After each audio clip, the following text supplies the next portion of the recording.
It says in the survey where they pulled their, questions from, and it's pinned to her Facebook page if anybody wants to check it out. But from that survey, the intention was to show, like out of 50, how high do you score on what the community has reported as like PDA specific demand avoidance traits. And then, in the second half, it was just highlighting, okay, now where do you score on, autism specific traits?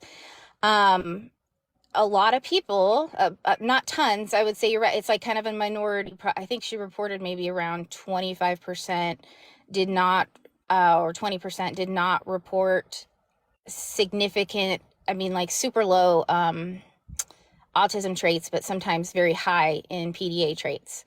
And myself, when I took that test, because we know that co-occurring conditions can shift like how things look. That's what we're figuring out, I guess. And so for myself, when I took the test, I scored, I think it was like a 36 out of 50 on the autism traits initially. And that at least gave me pause because I did not consider myself autistic at the time. I just, and I'll kind of, if we'll have time today, but I would like to talk sometime more about the social focus part of the criteria. So shelving that for now. I didn't score very high on the autism side of it, and then the more I had time to process it, which makes sense, the more time I had to process it, I was like, oh, I'm constantly turning the lightness down on my phone, I'm constantly turning off lights in the house, whereas everybody else is like, why is it so dark in here? So it kind of helped over time that I scored high enough though to open my eyes to some of the other things that I wasn't seeing about myself. But I would say that if someone scores, there was someone even at the conference, the PDA North America conference, that I spent time talking with, and she, felt PDA to me, whatever you want to say that means. She felt PDA to me. She's very ADHD, but then she said she took that test and she scored 0 on the autism traits. And I kind of asked her some questions because, again, this is my special interest. So I was picking at her brain a little bit. And I mean, I don't know. I guess I just trust her judgment that she, she was scoring low on them. But that has kept us open-minded, I guess, about it. Now, when it comes to narrowing down research, I predict that we might have to stick with PDA as a specific, neurotype of, or whatever. I'm mixing my words because I'm getting tired. So apologies if I mess up. But we might have to stick with PDA as a subtype of autism for the sake of research for the time being, just because, as you know, with research, it gets harder with people who are self-diagnosing, or, it's just harder to nail down what's going on if you don't have some control as a researcher over what elements you're introducing into the research. Mm-hmm. So if that's where it starts, I think that's fine. And there's some protectiveness around PDA as a type of autism for a number of reasons. One is that we do think that PDA alters how a lot of typical autism traits, and alongside, ADHD would or whatever. So there's that. There is also some concern about assuming that a child is not autistic. Because, and you said something along those lines in our conversation, which I totally agree to. Mm-hmm. I think that, how we present our needs can kind of, as we're developing, I don't know, I hope I'm not speaking out of turn here, but I think that as we develop and as we grow, we might not experience a hurdle yet. And then we run into that hurdle. Now, all of a sudden, we're showing something we didn't show before. So it's just, I understand that caution. And even if someone says to me, oh my gosh, I'm so PDA, but I'm not autistic, I would go, well, maybe, maybe that's true. But also maybe you don't completely understand autism quite yet. And, yeah. I'm not going to say they don't for sure, but I'm going to say maybe you don't. And then try to start the conversation there to try to pick at, what do you think autism looks like? Well, this is what my autism looks like. And so it's kind of opens the door to a conversation, I think. And, but I also don't want to close the door on people who maybe they aren't, and maybe it is its own neurotype with a high co-occurrence of either ADHD, autism, or both.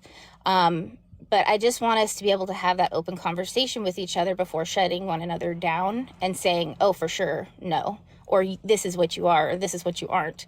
Because I think that makes it harder to find clarity. And I'll stop talking now. Sounds like you want to say something. Sorry. Yeah, I want to say about PDA. So I have to just think a bit about what I want to say.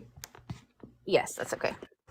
So, okay, about ADHD people, Mm-hmm. possibly, because I don't know, who am I? I'm not a diagnostician, whatever. Possibly being Mm-hmm. autistic, but not having an understanding of autism because of their autistic traits. So they take Yeah. the autism diagnostic criteria too literally, so they Yeah. don't identify themselves as being autistic because, like, they of their artistic traits that are like unknown to them.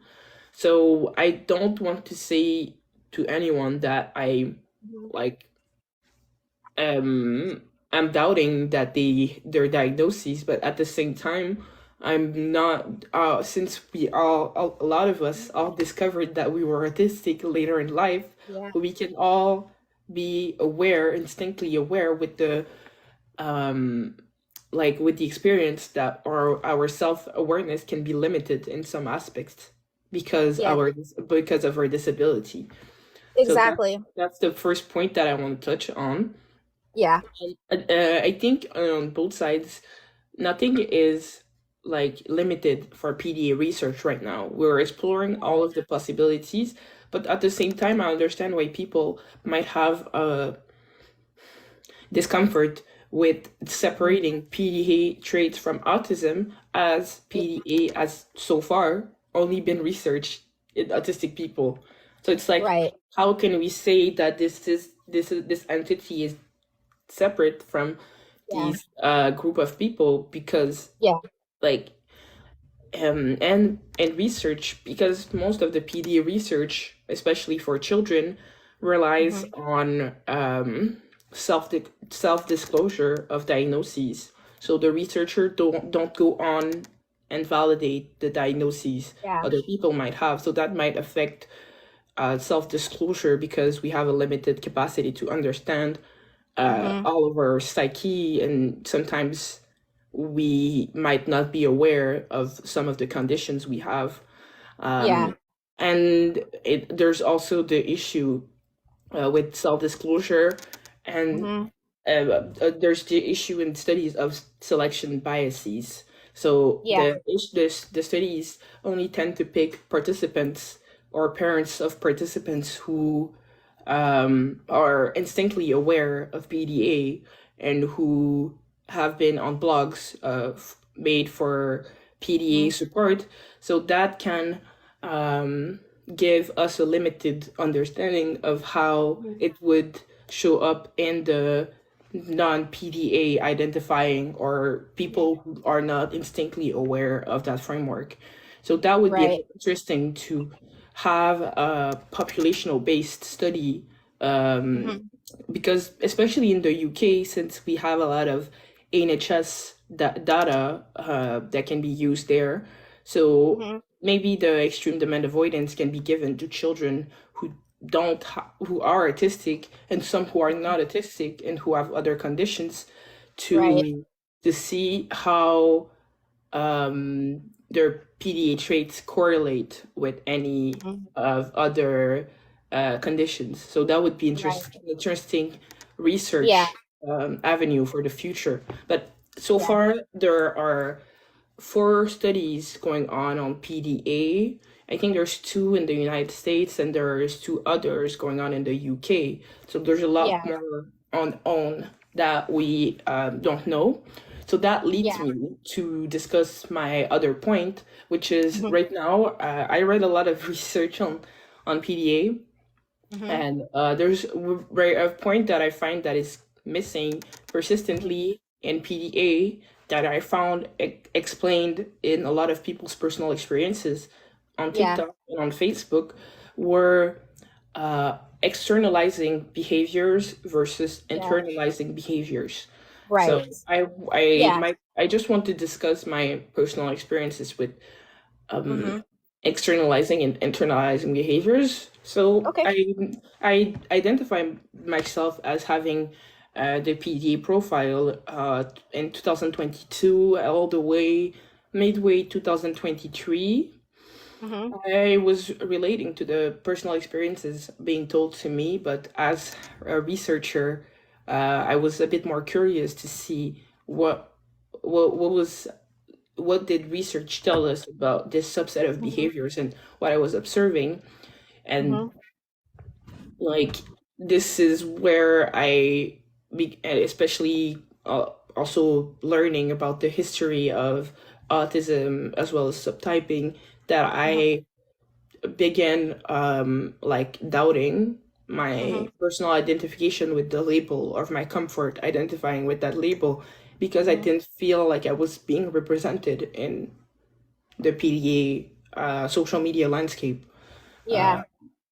So after that, I saw a lot of people discuss externalizing behaviors versus internalizing behaviors. Yeah. Oh, wait. Okay, the live was gonna stop until if I didn't do something Oh, here. okay. So I just Yeah, wanted to don't make stop sure it the live yet. would go on. Right. Because when I was a kid, I would Mhm. totally disregard authority. Like if you were a police officer, a Mhm. teacher, or anything, I did not care. So like Yeah. once when I was 3 or 4 years old, I told a police officer that I wanted a orange cone, and I just Yeah. took the cone and brought it home, and Uh-huh. then so Yeah. doing that as a kid, I was doing a lot of externalizing behaviors uh, Yeah. then, and then when I moved to Canada, I began experiencing a lot of discrimination and like Mm-hmm. isolation from my difference. So I became a lot less like comfortable externalizing behaviors, because I Mm-hmm. understand the I in my 7-year-old mind, I became to understand the implications of what my race could change on like Yeah. my behaviors. So I would only Right. have externalizing behaviors at home with my parents, and like Yeah. especially with the procrastination and discussion. But Mm-hmm. I would never have like externalizing behaviors outside of that setting. So Mm-hmm. that's a bit of my personal experience on that. I think uh, um, uh, like because of my intersections, like I just understood that there were some things that were safe for other people to do, but Right. they're not safe for me necessarily. So Yes. Yeah. Yeah. And that makes sense. Is it okay if I jump in? yeah, you go ahead. I'm done. Okay. Okay. Um, so when we talk about externalizing versus internalizing, and just reiterating here, I'm trying, like we were talking last night, which I felt super helpful to do to talk to you beforehand. Um, when we were talking last night, I was trying to explain, the reason why I brought up in my outline that I had created was like a billion different topics. What's hard about this discussion is that this is like a puzzle, right? And so people are trying to arrange the pieces of the puzzle. And the PDA community, as I've laid out who I'm affiliated with and all that jazz, have an arrangement of the pieces that they say fits themselves, and would even include other experience outside of it. So, for instance, I'm reading some of the comments here. And is it okay if I wanted to touch on a couple things people were saying in the comments? Um, and it'll probably tie to what I'm saying. I don't know. I'm getting tired, so rambling. But one of the things was like whether supports, the supports are universally helpful. Like PDA, are they not really that unique? I would just highlight that what I've taken away from the more I'm learning about the disability community in general, broadly speaking, multiple disabilities, is that validating disabled needs is validating human needs. Because what a disabled person is showing you is where our weak areas are as a society, is my opinion on that. And I think is shared with others, I've heard. So but like, so I look at PDA needs and I go, okay, if I'm even coming from this unique neurotype angle, and that, hey, highly active nervous system from birth, I would say, for one thing, it's not that the supports that a PDA person needs are just so far beyond human experience that they're not going to be helpful to anybody else. In fact, I think they would be very helpful to a lot of people. It's just that if our nervous system is highly alert, we're reacting first and fast. And there is no, like, with my other support needs, with my autistic support needs, with my health, I have had to put every other support need that I have below my PDA experience. So that's why for me, I'm like, to me, this is undoubtedly a unique experience, because there are things that I can't even begin to engage with as far as helping myself in other ways until my nervous system feels safe. And that has looked very unique to me. Like, my unique set of needs isn't necessarily the next person's set of unique needs, even if we both relate to being PDA. So that is what I say. I'm like, I feel like we're working with something distinct here, because I have to do that first. And then once my nervous system feels safe, like with myself, then I can start to slowly fold in, like, support needs. Because if you think about it, this is how it is for me. Others have related to this concept. The idea of a support need is threatening in and of itself, because I need it. I need it to function.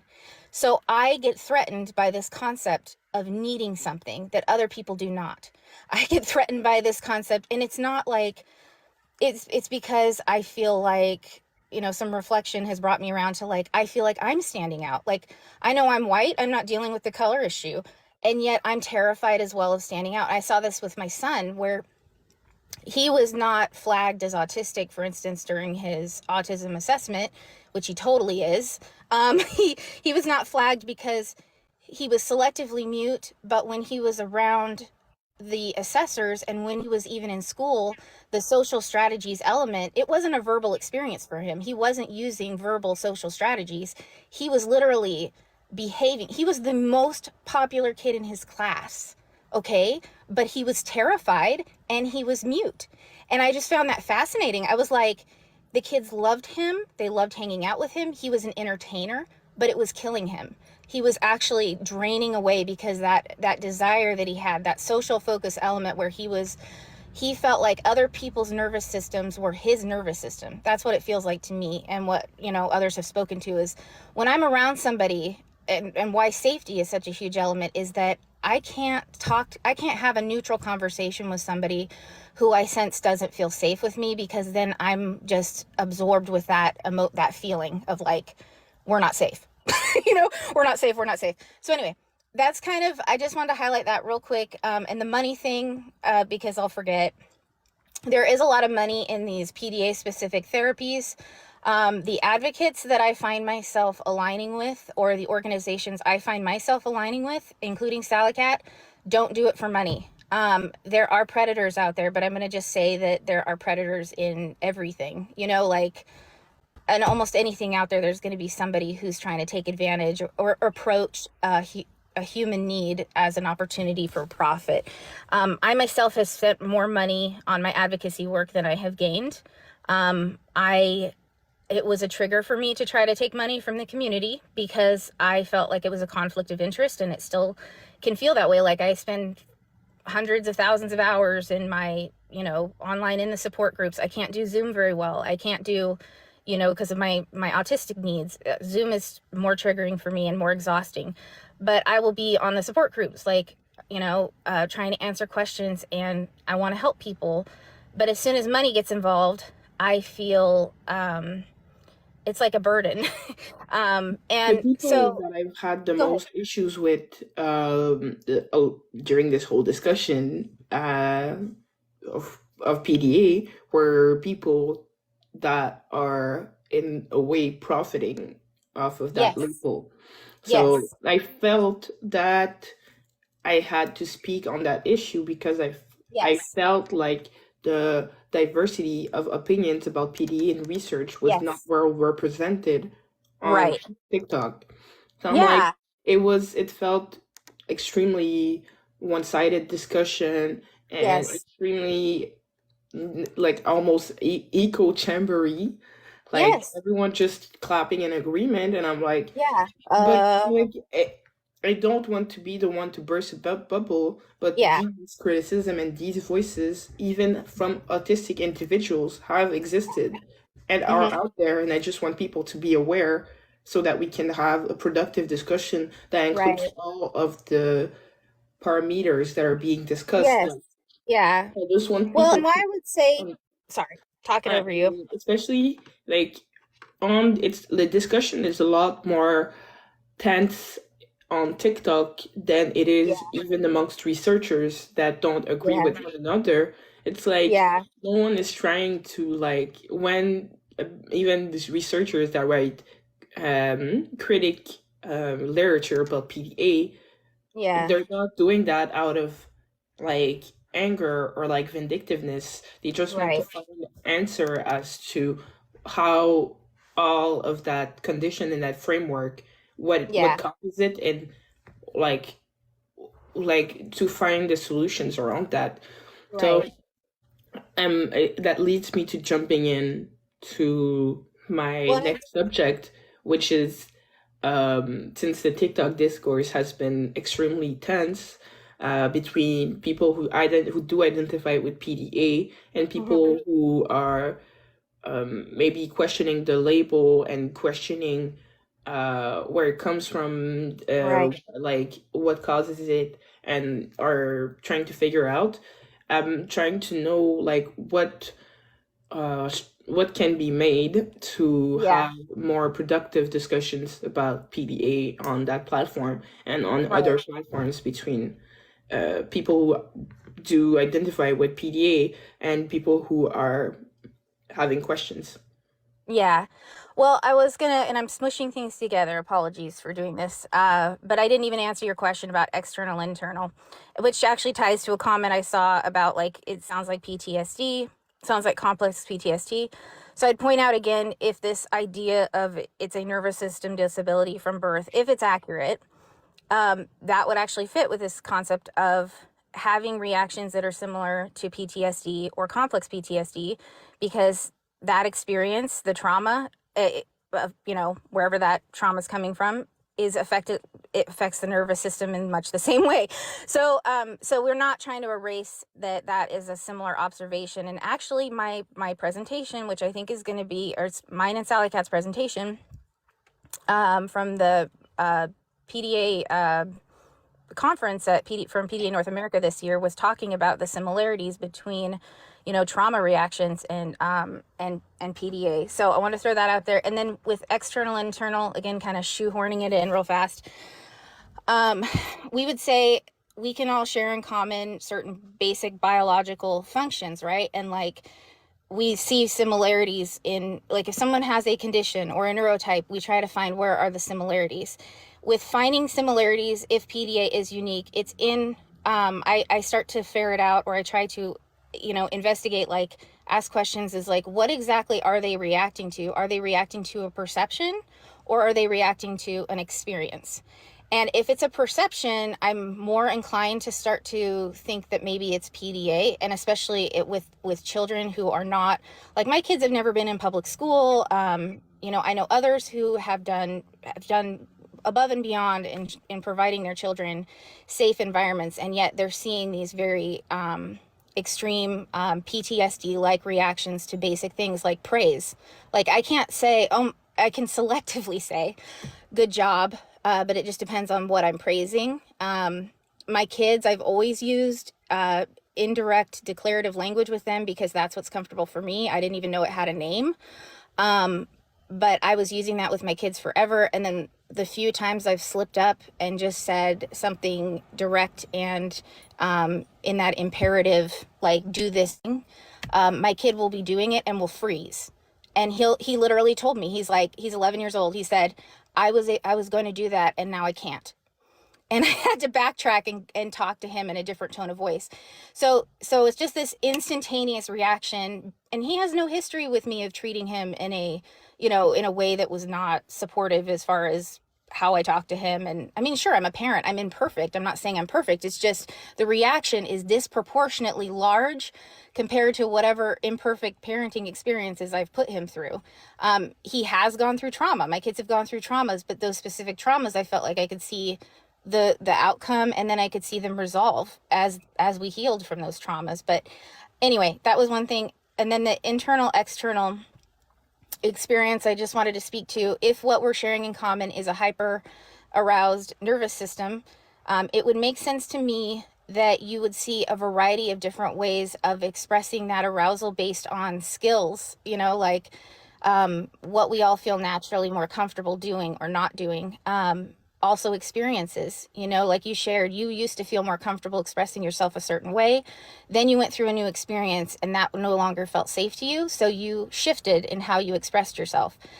So all those things, like experiences, my genetic predisposition, my family dynamics, like those are all going to shape how we choose to express our distress, whether we cram it inside and find a way to like self-harm, or maybe retreat into fantasy, or I fall asleep a lot when I'm anxious. Like, we're all going to have a unique way of showing it, but that's why it's hard with PDA, because the manifestations of it are almost impossible to predict what is going on unless you know what the driver is. So we're Mm-hmm. just trying to say, like, hey, can you try assuming, and I think this might help with that question of TikTok discussion.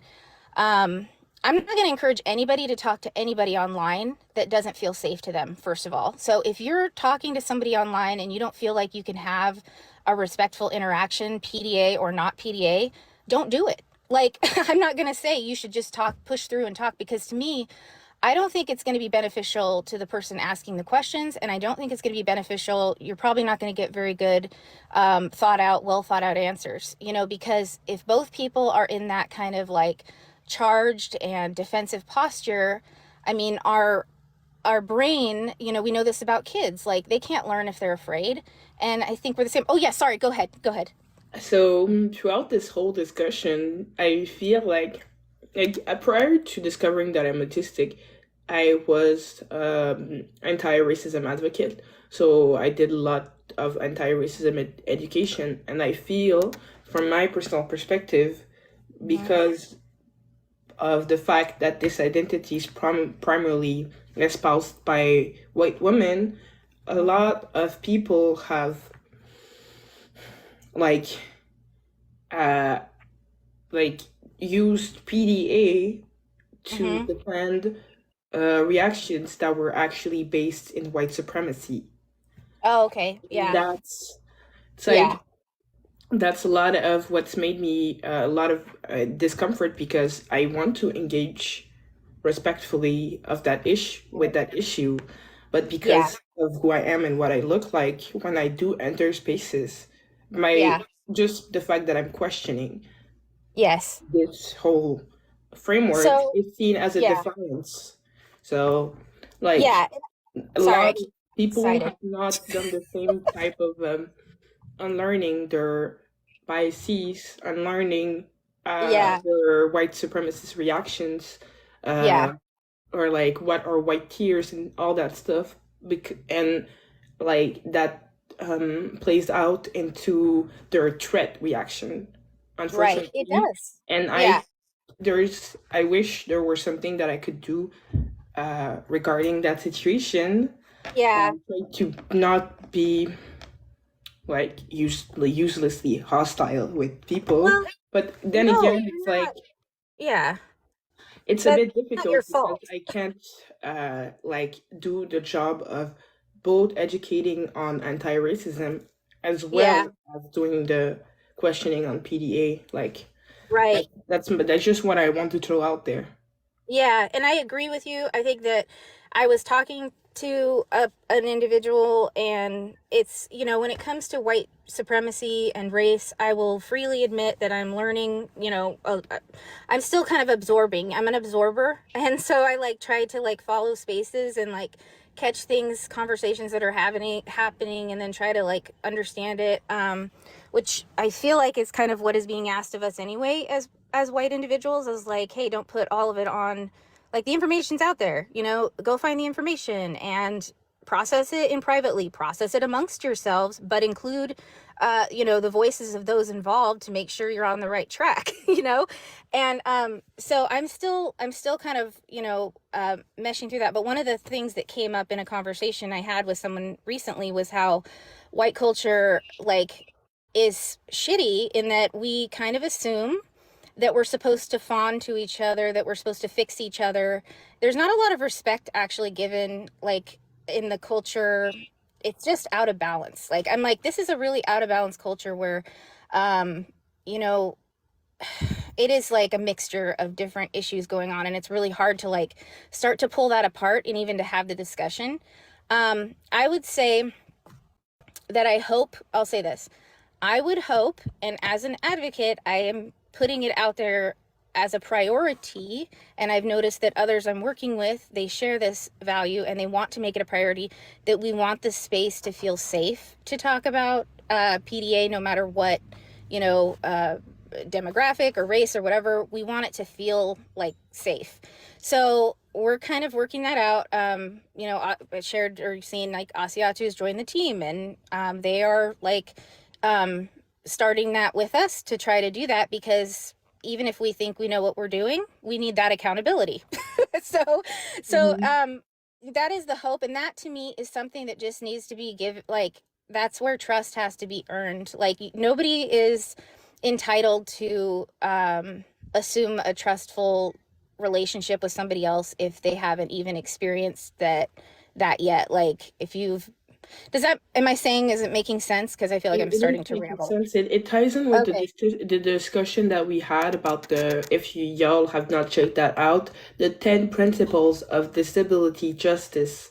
So Yes. there are 10 principles that in advocacy group that have to be met, so that uh, it's like it's disability justice for all disabled people.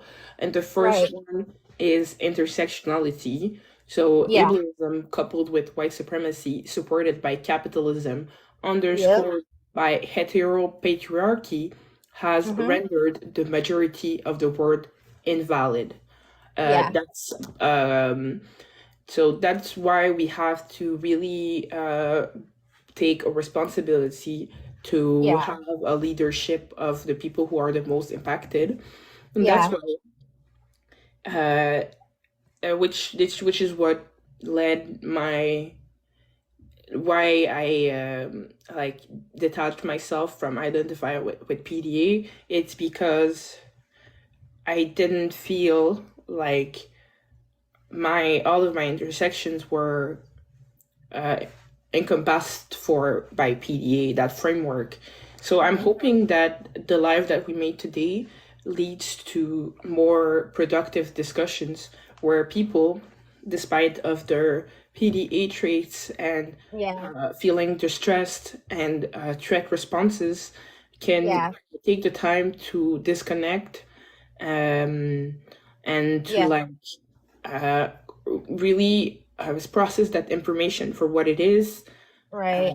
And then after that, like they have to also consider power imbalances between participants. Mm-hmm. So like that's why I think it's very important to keep having these discussions, even if they can lead to Yeah. discomfort, because the amount of energy that racialized people Mm-hmm. spend in discomfort to make the white majority comfortable Right. be imagined by people who don't like Experience it. experience Yeah. that. So that's Yeah. just what I wanted to Yeah. say on the No, on no, it makes a lot of sense. And from a PDA, so I kind of understand. I'm trying to think of how to phrase this.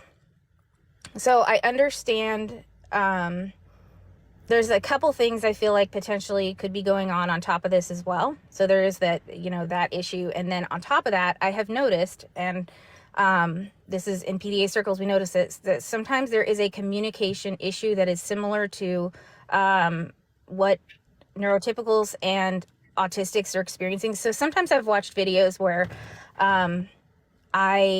it's like an autistic person sharing a confusing interaction that they had with somebody who was neurotypical, and it involved a lot of like body language, subtlety. The way they were communicating their issue was non-direct, it was indirect.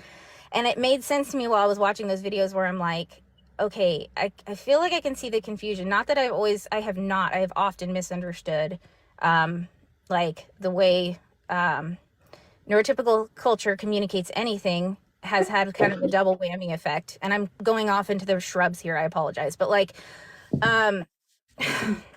PDA individuals, I'll keep it like this. PDA individuals tend to find direct communication threatening when it involves something that's, charged.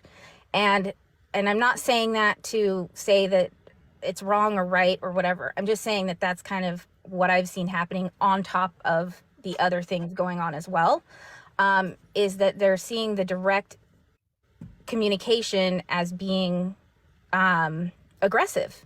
It's being perceived as aggressive.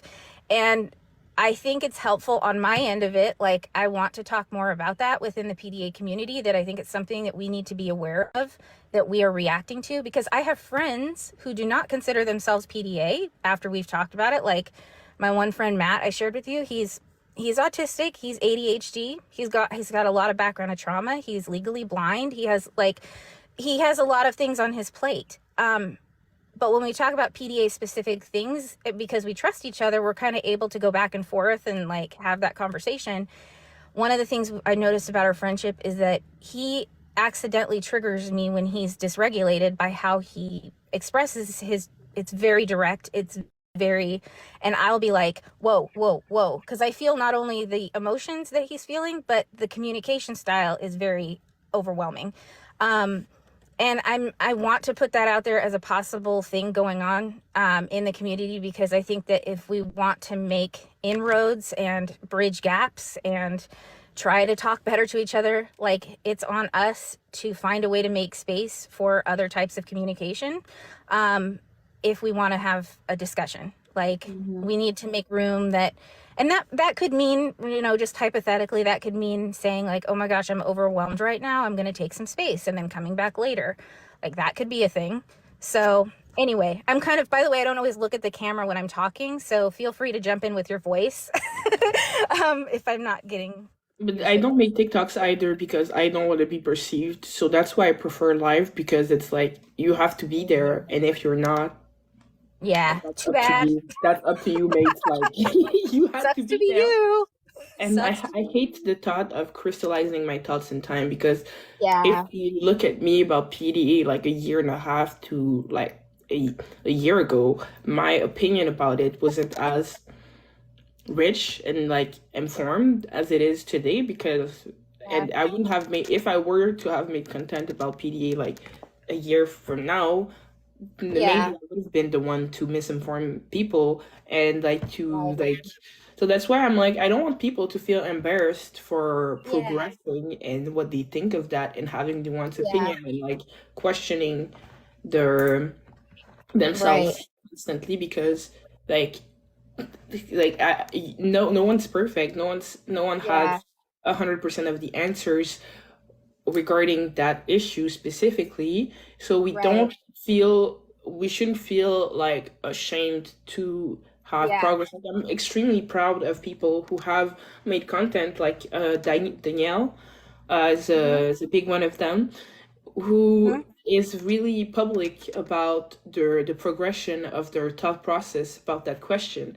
And it's like Right. very um it feels like being autistic is often ego death, because you have to Yeah. reconsider all of your life and all of the framework associated with that. Yeah.